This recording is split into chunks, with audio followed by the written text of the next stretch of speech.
nosso quadro de entrevistas de hoje, vamos falar sobre registros de patentes e propriedade intelectual. E quem vai conversar conosco é o advogado Bernardo Heringer. Doutor Bernardo, seja muito bem-vindo ao Justiça Legal. Como o senhor definiria a legislação de registros de patentes vigente no país hoje? Moderna ou ultrapassada? Eu diria que ela é moderna. Ela é uma lei que foi criada em 96.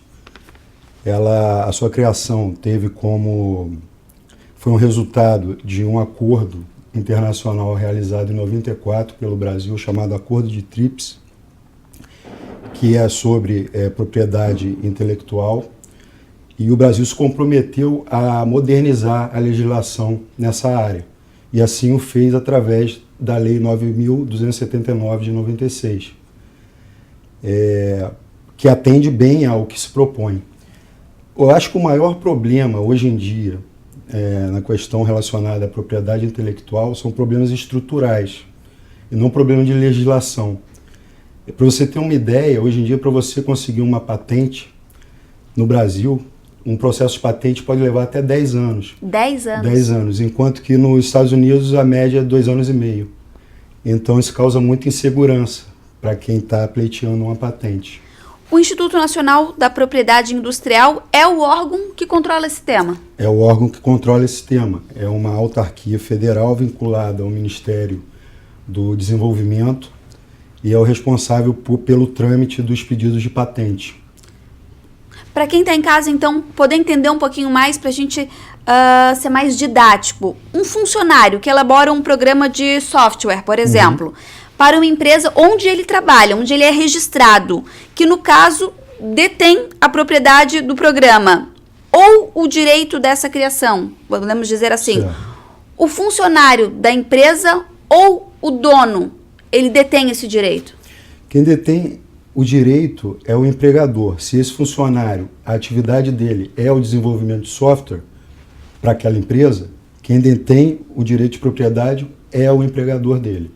Agora, o que acontece muito é que no contrato de trabalho pode haver previsão de que esse empregado terá participação na atividade que está sendo desenvolvida ali em termos de programa de computador e na venda e negociação dele.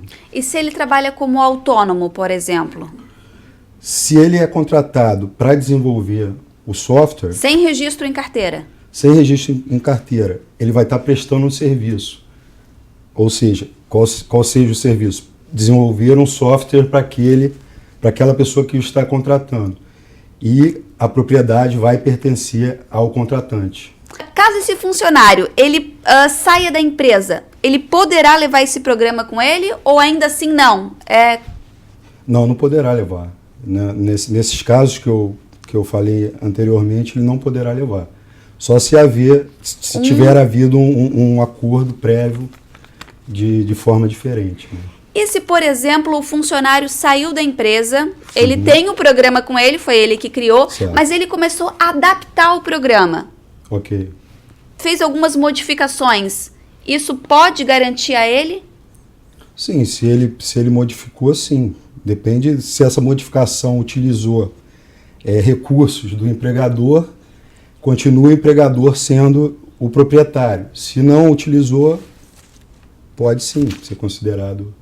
Cada caso é um caso. Sim.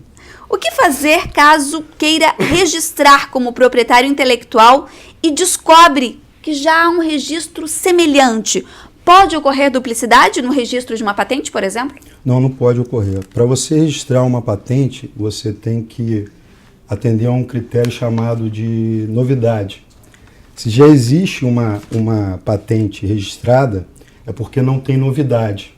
Então você não atenderia a um dos requisitos de patente, né, para você conseguir um registro de patente.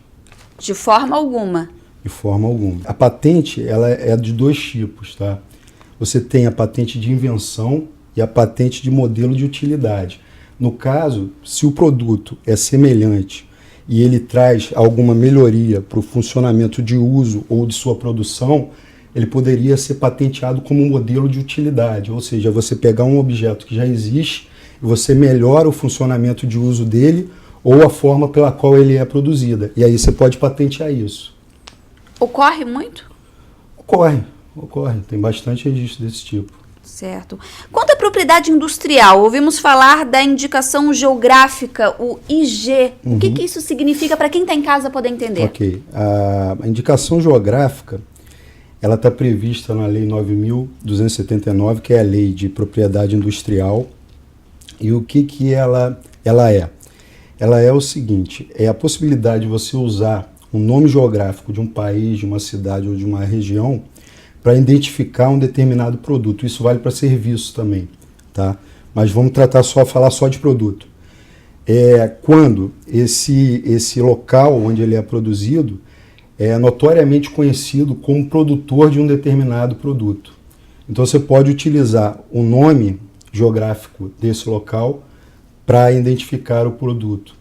E além disso, você também pode usar a indicação geográfica no caso de esse produto ter características ou qualidade que estão diretamente associadas ao local onde ele é produzido.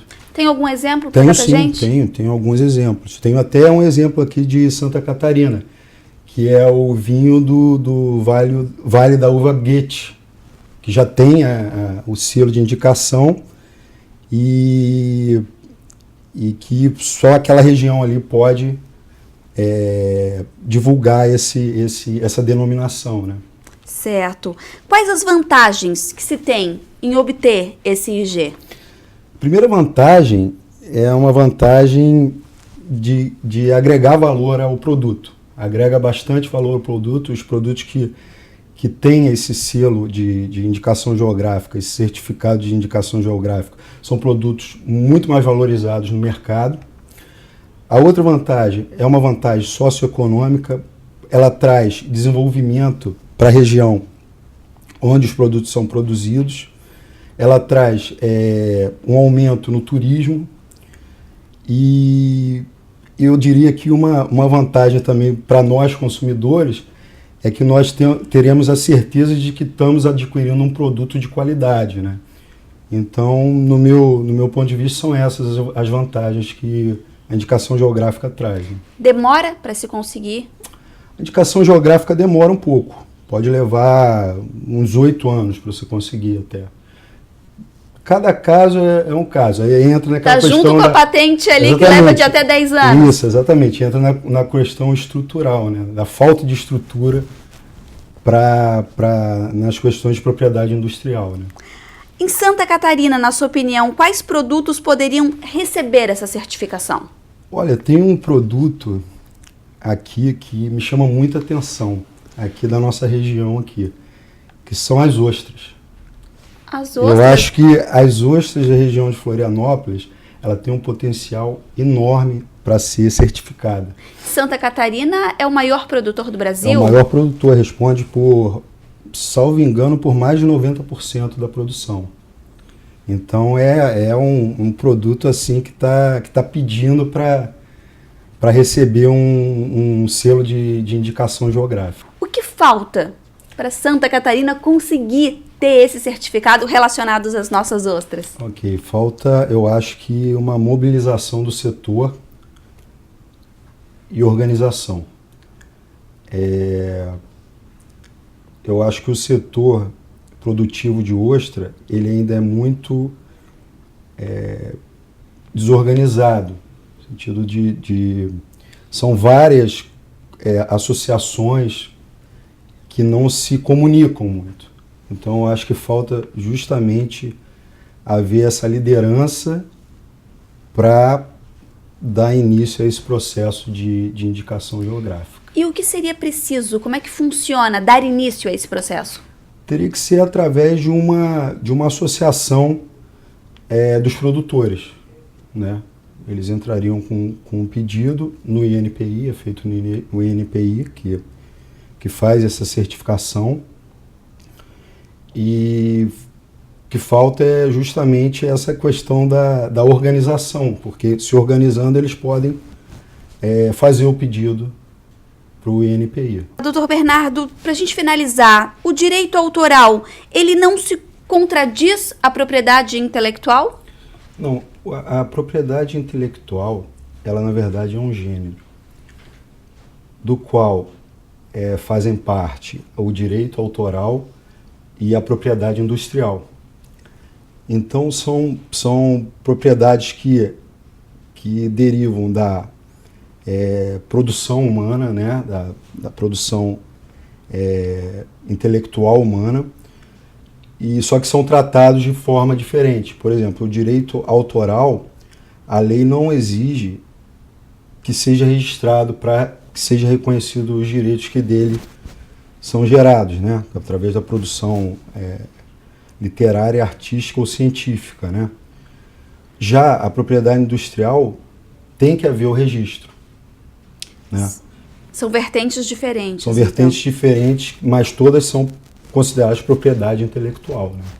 Tá certo, então, doutor Bernardo, muitíssimo obrigado pela sua participação aqui no Justiça Legal. Eu que agradeço a oportunidade. Tá Muito certo. obrigado. A gente vai para um breve intervalo e a gente volta já.